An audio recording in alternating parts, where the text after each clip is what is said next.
Welcome to KIRSTIcast, the show where we hope to illuminate, entertain, and engage our listeners, helping them create the life they want. I'm your host, Kirsty Manna.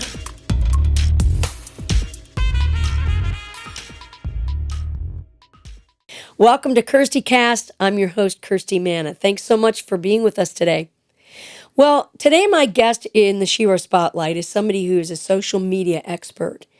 And I start thinking about social media and how important it is to choose just the right thing to say. And as a songwriter, that is something that we're always constantly striving to think of, a new way to say something that we've heard a million times over. And when it comes to social media, there are a lot of words that are really powerful, that can make us do something. They can make us buy an item. They can make us leave a comment or even like a post. But how do you figure out what is the right thing to say? Well, I have an inkling that my guest today is going to talk about the thing of being authentic. And when I was studying acting, and I talk about my acting coach a lot, he had us read a book about being authentic. It's really hard to be authentic in a world where we're trying to be like everybody else, isn't it? And I think it's important also to choose the right words that are authentically ours, that are words that really say who we are. And so I'm going to challenge you. I'm going to ask you, how are you going to engage with the social world? How are you going to engage with yourself? Because you have to engage with yourself in the first place to be able to engage with other people. You have to figure out who you are authentically. And you have to be able to say who you are and be who you are unapologetically. I hope that helps. Hope you're going to stick around. We're going to be right back for the Shiro Spotlight.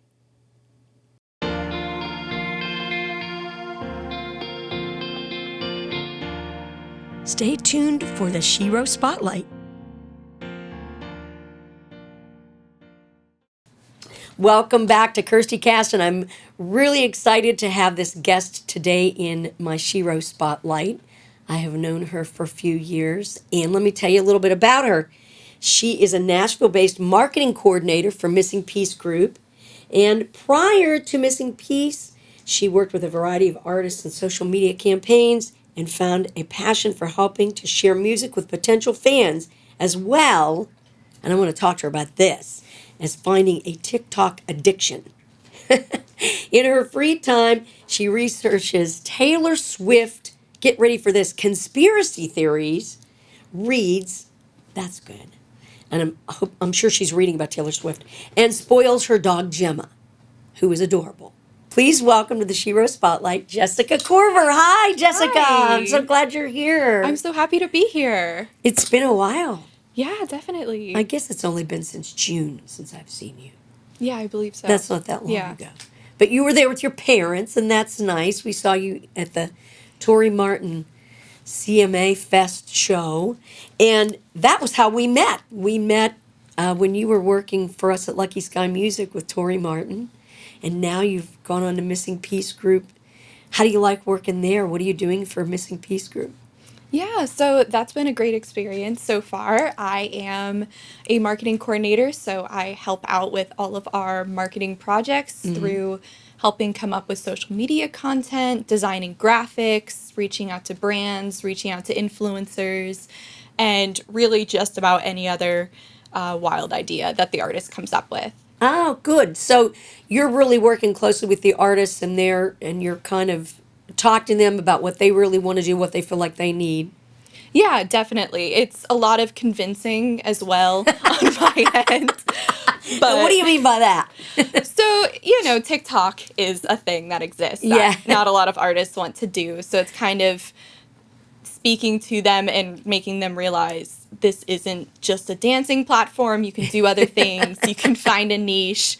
You can just take videos of your cat and post it and put your song in the background. Yeah. And people will love it. Yeah. So it's a lot of kind of going from what they want to do with socials and bringing it closer to a way that will attract more fans. Now, since you have a self-proclaimed TikTok addiction, do you think dogs or cats are more popular on TikTok? I don't know. I really get both. honestly. I get a pretty even spread. I think what really does well is like sometimes people will have these little series. Like there's one where this guy gets his cat to sniff things to see if he likes it. So and I've seen like 40 videos of that. So That is cracking me up because I've actually done that with a cat. I had a cat named Frank, and I used to say, Frank, pick one.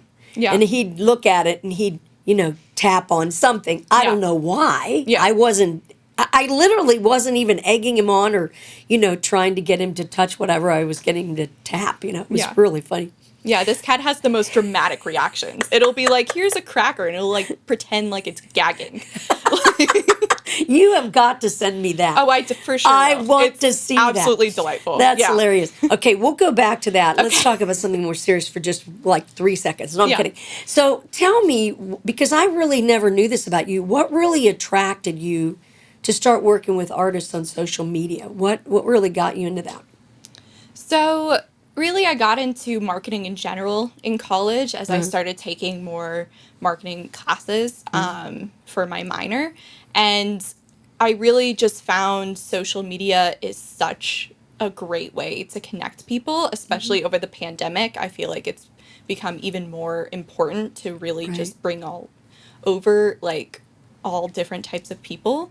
Right. So, like, bringing music into that, I've seen so many success stories like the Olivia Rodrigo, Lil Nas X, and just so many different artists have just kind of had their careers explode because of social media. Right. And I just really have a passion for helping other artists, find an audience that they might not have had before. What artists do you work with at Missing Piece Group? And what do you do for them specifically? So I work with a variety of people. So currently some projects I'm excited about is Jessie Balin. She just launched her new album. For her, we're working with a lot of different brands. Oh, nice. As well as influencer contacts, as well as Caitlin Rose. She also has an upcoming album. And with her, we're doing a lot of Instagram Lives and just kind of connecting with her fans on that level. I've heard of Caitlin Rose. What kind of music does she perform? She's kind of singer-songwriter. She's Liz Rose's daughter. Oh, okay. Yeah. That might be why I've heard of her.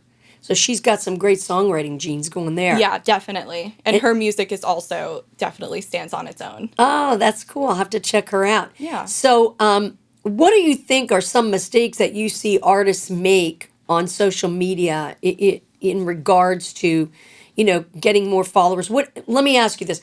What do you think is one of the most important things that an artist should work on? Is it to get more followers? Is it to create a real true brand? What do you think that is?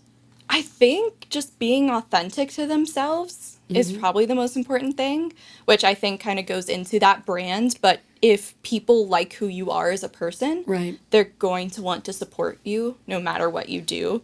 Like I've seen where even influencers will create like a nail polish brand and their followers will be like, well, I don't wear nail polish, but I'm going to buy this just because I want to support you.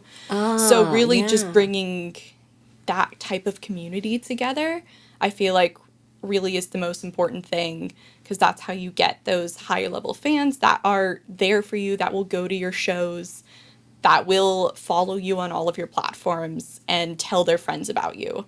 Yes. What do you love the most about social media? And then what do you dislike the most about social media? I think, like I mentioned earlier, where it's just such a great way for people to connect. Like, I can see that guy that shows his cat random objects to smell. And just really find people that I never would have met in real life just because they live in a different state or a different country. Yeah. And just really how that brings everyone together. On the flip side of that, I definitely, I feel like a lot of people do put on, I guess, a persona online. So it is, sometimes a little like worrying, being like, this is, you have to give your best self. Right. Online. Yeah. I know what you mean. This is what you really want to put out there kind of thing. Yeah, for sure. Yeah, I agree with that. I especially feel that way about young girls. Yeah, I think definitely. that young girls sometimes have a problem with following trends and trying to emulate somebody else and instead of really trying to figure out who they are. And so Yeah. I agree with you on that side of it too. What are some great tips that you can give some artists watching out there or anybody watching that wants to, up the game on social media? I think definitely consistency is super important. These algorithms like people that are posting often, so not just like once a month or once a week, but I tell people like to really make it on TikTok, you kind of have to have a TikTok addiction. You have to be in the community, you have to know what's going on with trends because trends last like a week. Yeah. And while I don't think you necessarily need to follow them, it's good to kind of know what they are. Right. And also if you have your own spin on it, it kind of helps to know what's happening and not be late for that. As well as just, being true to yourself, not trying to put on a character because that gets old. Yes. And I feel like everyone on TikTok especially, they can see right through it. They Yes. know who is being real. The more it looks like you filmed it on your phone at 3 a.m., the better. Right, I usually right. say. And if you filmed it on your phone at 3 a.m., perfect. That's it. I'm going to start doing that. No, Yeah. I'm kidding. Or doing that with one of my cats. Oh, Anyway. perfect. Yeah. Which, cats are nocturnal, so they Yeah, probably perfect. be Yeah. in doing something I don't want them to be doing at 3 a.m. Yes. Yeah. That's a good thing. I'm going to remember that. Yeah. So, what made you get interested in marketing? Because I think marketing's fascinating. When I was in college, it was like marketing was not a thing. And now I really think it is. Yeah, I just thought it was really fun. It's fun to learn about. I've always been kind of interested in psychology, and I feel like marketing definitely uses a lot of that. Yeah. Just to get people interested in your brand, get them to buy things. So I just really always thought it was interesting and definitely more fun and creative than like accounting or something, more numerical. But you also can still look at numbers, engage numbers, and drive decisions based on that. Well, when we worked together at Lucky Sky Music, I loved your nerdiness and I loved your attitude of always wanting to, yeah, I'll try that. Yeah, I can do that. I can still hear you saying that. You have a really great attitude and a positive aspect, on your own abilities, and that really made you stick out for me as a young woman that I've met here in Nashville because you have a really, really good work ethic, and so I think that you're welcome. I think you're really gonna do great things in the marketing field. Do you think you'll always want to stay in social media, or you have aspirations to do something else in marketing? I think, just generally expanding to more of marketing, like advertising. I designed a billboard. Did you? About a month ago. Wow, for who? Yeah, for Caitlin Rose. Oh, yeah. wow, that's exciting. Yeah. When's that? When are we going to see that? Is it already should out? have been up. I spent some time last week driving around trying to find it. You and Gemma, your dog. Yeah, pretty much. Yeah. Literally parked myself outside of Nissan Stadium trying to wait for the rotation to go through on the digital billboards. Oh, did you see it? No. Oh, well, maybe it's going to okay. come. Yeah, well, it'll get back come back. down there after this interview. I Maybe will. Yeah.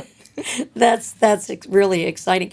So tell me one of your stay inspired stories, and this can be about anything in life. It can be, about something in your career, something you did when you were a kid, Yeah, so in college, I was kind of technically a music major as part of my music management degree. And because of that, not a lot of people in that major graduated with honors. I don't think someone had graduated with honors for 10 years before I started. Wow. So as soon as I found that out, I was like, okay, I'm graduating with honors. I want to, be the person that is first music major in 10 years to graduate with honors. Strive for that. I didn't need it. It's not like I was going into grad school after or any job would really, be like, wow, they graduated with honors. It'd be like, okay. But, so I guess just that inspiration of staying within the honors program for all 4 years. I also had to do a thesis that took up 2 years for the honors program. Yeah, so I spent a lot of time looking into streaming numbers for artists, and I even conducted a survey with artists would share how much they made off of streaming, and then I asked consumers how much do you think they're making off of streaming, and just kind of compared that into a whole 50-page, 2 years of work Wow. thesis. So I guess definitely, finding that motivation within myself to keep going, because I really could have quit at any time. Like, there really was no extrinsic, if that's a word, reason to keep going. It is now. Okay, perfect. Like, external reason to keep going. So it was fully just within myself, like, I want to do this. And once I started getting into the research, I found it really interesting, because it wasn't something I really knew before, Yeah. how much artists made with streaming, and a lot of my friends didn't know how much they made with streaming. So it was just very interesting to look into, and it helped me kind of stay inspired throughout my college career. And even from then, like, I still, have those numbers in my head, and even that kind of thought of, you spent 2 years on an honors thesis, you can do whatever type of thing. That is so true. When I think back, and I went to college a long time ago, but when I think about what I had to do to graduate with my music degree, and for example, the hours that I would spend practicing the piano, and I think, wow, I did, I really did that. And, and it's an encouragement to yourself, when you look back on things you've done in your life, and you haven't lived as long as me, but you have accomplished so much in your young years. And I think it's really inspirational to other young women, that are out there that are trying to do that too. And I think too, heck, you could go on and you could be teaching young artists about how they can understand how much money they're going to make from streaming, or understand more about social media, because that's their world, And I think there's a lot of artists and writers, young writers out there that don't really understand how it works. And I think it's important, as all this legislation and everything is going on in regards to how much artists and writers and producers and such are making from streaming. I think more young people need to get involved and understand that. Yeah, definitely. That was one of the things that drew me through, like, to it, just because you can't really find these numbers anywhere. Right. And I was like, well, I want to know what the numbers are. Right. And this actually was, I think the thesis came out in 2019. So this was right before COVID, touring stopped. Yes. So those streaming numbers became even more important to, like, look into, because they were kind of the backbone for income at that point. That's really, really interesting. Now, what do you think? I'm going to ask you, how would you predict a new trend? What do you think is going to be a new trend in the world of Jessica Corver? What do you think? I mean, I think overall, and I kind of already said this, authenticity is super important. Oh, yes. You can definitely see it through pretty much anything on TikTok, but also the rise of the new app, Be Real. Tell me about that. I've heard a little bit about that. I haven't looked into that at all. Yeah, so that one's kind of just, they send you a notification once a day, hey, take a picture of what you're doing right now. Oh, wow. And it shows both sides of the camera, and that just shares it with a close group of friends. So it's definitely very much like in the moment. This is where I am at right now. Yeah. There's no filters on the app. There's nothing. Here it is, Yeah. essentially. I love that. Yeah. So definitely, I think kind of the rise in popularity of that app really shows people are just, tired of these fake personas that we put online, and just showing more in the moment type of things. I think kind of Instagram photo dumps are the same way, where it'll be like one polished picture and then the rest are just like outtakes, essentially. Yeah. Oh, I love the outtakes. I love that kind of stuff. And that's Exactly. why I think people are so into animal videos on TikTok, because you want to talk about outtakes. I mean, you for sure. cannot ever predict what an animal is going to do. Yeah, pretty much. Especially a cat. Yeah. Because you can't train them to do anything. Yeah. So tell me, what is your power word? I'd say passion. Oh, good. Yeah, it's just, that's something that definitely carries me through my work. But I also think, having passion for the artists I work with, but also artists outside of that. Like you mentioned, Taylor Swift, she's a very big inspiration to me. And I feel like women especially are kind of downplayed whenever they have passions for different artists and different hobbies and stuff.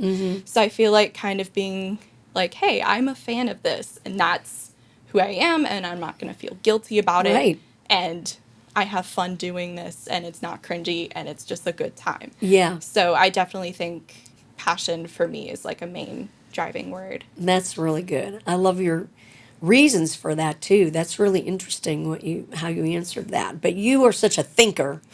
Thank you. I just love that about you. And from the first time I met you, I thought, wow, this girl is really going to go places.